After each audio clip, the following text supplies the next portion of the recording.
আসসালামু আলাইকুম দর্শক, ইজি ড্রাইভিং চ্যানেল পক্ষ থেকে আমি হাসান মোহাম্মদ আছি আপনাদের সাথে। আমরা এই ভিডিওতে দেখব কিভাবে আপনি সহজেই গাড়ির মাপ বুঝতে পারেন। তো দর্শক, আপনি যদি আমাদের চ্যানেলে নতুন হয়ে থাকেন তাহলে অবশ্যই চ্যানেলটি সাবস্ক্রাইব করে দিবেন। আমরা মূল ভিডিওতে চলে যাই। দর্শক, আমাদের গাড়ির মাপ বোঝার জন্য আমাদের তিনটা দিক ফলো রাখতে হবে।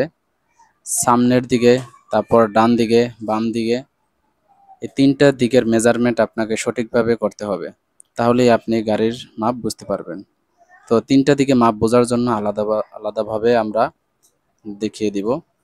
যে আমরা যদি প্রথমে দেখি ডান দিকের মাপ কিভাবে বুঝবেন। তো সেক্ষেত্রে আমরা আমাদের সামনে যে একটা প্রাইভেট গাড়ি আছে, এটারে আমরা ওভারটেক করব। সেক্ষেত্রে আমাদের গাড়ির যে ডান ছাড়টা আছে এইটা আপনি ফলো রাখবেন। তাহলে দর্শক, আশা করি সহজেই এভাবে আপনি ডান পাশের মাপটা বুঝতে পারবেন। আপনাকে যদি ঢাকার রাস্তায় চালাতে হয় তাহলে অবশ্যই চোখ কান খোলা রেখে তারপর চালাতে হবে। যেভাবে সামনে একটা বাইক দেখতেছেন, এটা কিন্তু আমার সামনে চাপ দিয়ে চলে গেছে। এভাবে আপনি কিন্তু ভালো মতো চোখ কান খোলা রেখেই গাড়ি চালাতে হবে। আপনার তিন দিকের মেজারমেন্ট ঠিক রেখেই গাড়ি চালাতে হবে। আমরা এখন আমাদের সামনে সিগন্যাল, আমরা এখন বাম দিকে চলে যাব। আমরা বাম দিকে ইন্ডিকেটর দিয়ে দিছি। এখন আমরা বাম লেনে চলে আসছি। এবার আমরা বাম দিকে চলে যাব। বাংলাদেশে যেহেতু ট্রাফিক রাস্তায় সার্জেন হিসাবেই কাজ করে, সিগন্যাল থাকে না সাধারণত। সেক্ষেত্রে আপনাকে ট্রাফিকের দিকে ফলো রেখে আপনাকে সামনের দিকে আগাতে হবে। তো আপনার ট্রাফিক যদি আপনার লাইন ছেড়ে দেয়, সেক্ষেত্রে অবশ্যই আপনি সামনে চলে যাবেন। আমরা আপাতত আমাদের সিগন্যালেই আছি। আমরা এখন বামে মুভ করব।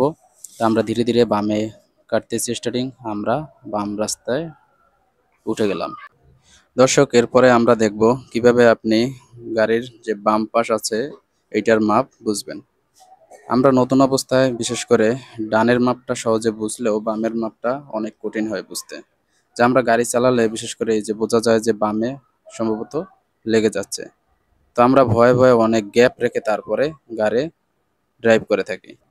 দর্শক, আমরা গাড়ির বাম পাশের মাপ বোঝার জন্য সামনের যে অংশটা আছে ড্যাশবোর্ডের, এটারে আমরা টোটাল 3 ভাগ করে নেব। তার 2 অংশ যদি গাড়ির সামনে থাকে, যে আমরা দেখতেছি গাড়ির সামনে 2 অংশ আছে, এভাবে থাকলে সহজেই আপনি গাড়ি ওভারটেক করতে পারবেন। আর দর্শক, ওভারটেকের সময় অবশ্যই আপনার 100% শিওর হয়ে যে আমি ওভারটেক করতে পারবো এরকম হয়ে তারপরে ওভারটেক করবেন। নতবা অনেক সময় আমরা নতুনের সময় যে ভুলটা করে থাকি, যে যাব কি যাব না এইভাবে আমরা গাড়ি হিজিবিজি লাগিয়ে থাকি। তো এটা কোনোভাবেই করা যাবে না। দর্শক, আমরা এখন দেখব গাড়ির সামনের মাপ কিভাবে আপনি সহজেই মেজারমেন্ট করতে পারেন। গাড়ির সাধারণত প্রাইভেট গাড়ির ক্ষেত্রে সামনের বনেটের মাপ এক ধরনের হয়, এবং জিপ গাড়ির যেগুলো আছে এগুলোর ক্ষেত্রে এক ধরনের হয়, এবং হাইয়েস গাড়ি যেগুলো আছে এগুলো এক ধরনের হয়। তো আমরা প্রাইভেট গাড়ি দিয়ে যেহেতু দেখাইতেছি, আমরা প্রাইভেট গাড়ির বনেট সামনে 2.5 হাত হয়ে থাকে। তো এটার জন্য আপনি সামনের যে ড্যাশবোর্ড দেখতেছি, এই ড্যাশবোর্ড থেকে আপনাকে সামনে 2.5 হাত মাপ নিতে হবে। তাহলে আপনি সামনে সহজেই আপনি মেজারমেন্ট করতে পারবেন। এটার জন্য যদি আর একটু সহজ করে বলি, আপনার গাড়ির স্টার্টিং থেকে আপনি দেখবেন যে সামনের যে গাড়িটা আছে আমরা দেখতেছি, এটার বাম্পার যদি এভাবে দেখতে পান, তাহলে এই পরিমাণ দূরত্ব আপনি সবসময় বজায় রেখে তারপরে গাড়ি চালাবেন। তাহলে আশা করি আপনি সামনের মাপটা সহজেই বুঝতে পারবেন। দর্শক, আপনি গাড়ি চালানোর সময় আপনার চোখ সামনে যত দূর যায় তত দূরে ফলো রাখবেন। তাহলে অ্যাক্সিডেন্ট হওয়ার সম্ভাবনাটা অনেক কম থাকে।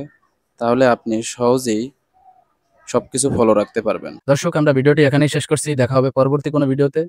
আর আপনি যদি আমাদের চ্যানেলে নতুন হয়ে থাকেন তাহলে অবশ্যই চ্যানেলটি সাবস্ক্রাইব করে দিবেন। আর আপনাদের কোনো বিষয়ে কোনো কিছু জানার থাকলে অবশ্যই তা কমেন্ট করে জানিয়ে দিবেন। আমরা সেই অনুযায়ী পরবর্তী ভিডিও নিয়ে আসবো। আল্লাহ হাফেজ।